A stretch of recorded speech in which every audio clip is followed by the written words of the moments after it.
Engine வந்து fail ஆகுறது வந்து திடீர்னு வந்து டேக் ஆஃப் பண்ணும்போது ஆகும், திடீர்னு வந்து லேண்ட் பண்றதுக்கு முன்னாடி ஆகலாம். நம்பி ஒரு 100-200 பேர் இருக்கிறதுனால அந்த சினாரியோ எப்படி வேணாலும் மாறும். இந்த எமர்ஜென்சி திடீர்னு ஏதாவது நடக்குதுன்னா எப்படி நீங்க ஹேண்டில் பண்ணுவீங்க? ஸோ இதெல்லாம் வந்து நம்ம உடனே செய்ய முடியாது. வேலையோட ரிஸ்க் அப்படி. ஒரு 150, 200, 300 பேரை வந்து நம்ம சேஃபா கொண்டு போய் அந்த இடத்துல போய் சேர்க்கும் போது அது ரொம்ப ஹை ரிஸ்க் இருக்கு. ஒன்ஸ் நீங்க வந்து ஒரு பைலட்டா விமானியா வந்துட்டீங்கன்னா இதெல்லாம் வந்து நீங்க யோசிக்கவே கூடாது. இதெல்லாம் நீங்க வந்து அடாப்ட் பண்ணிக்கணும். இந்தியால இருந்து மலேசியாவுக்கு போறோம். அந்த போற வழியில வந்து வெதர் எப்படி இருக்கு, வானிலை எப்படி இருக்கு நம்ம வந்து பாத்துருவோம். இங்க கொஞ்சம் மழை கொஞ்சம் அதிகமா இருக்கு, கொஞ்சம் குறைவா இருக்கு, இப்படி இல்ல இங்க போய் சேர முடியுமா இந்த பாதையில.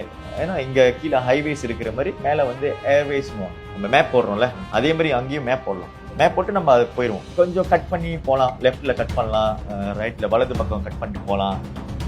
இல்ல முடியவே முடியல, நம்ம அது நடுவில் தான் போய் ஆகணும்னா நம்ம பார்க்கலாம். பச்சை, கொஞ்சம் மஞ்சள், அதுக்கப்புறம் வந்து சிவப்பு, இந்த 3 கலர்ல இருக்கும் அங்க இருக்கிற மழை அந்த இதெல்லாமே. ஸோ முக்கியமாக அவாய்ட் பண்ண வேண்டியது வந்து இந்த சிவப்பாக இருக்கிறது. பச்சையில் நார்மலாக போயிடலாம், மஞ்சள் கொஞ்சம் அப்படியே கட கட கட கடன்னு இருக்கும். அதனால தான் உங்களாம் சம்டைம் கட கட கடன்னு இருக்கும். திடீர்னு ஏதாவது நடக்குதுன்னா எப்படி நீங்கள் ஹேண்டில் பண்ணுவீங்க?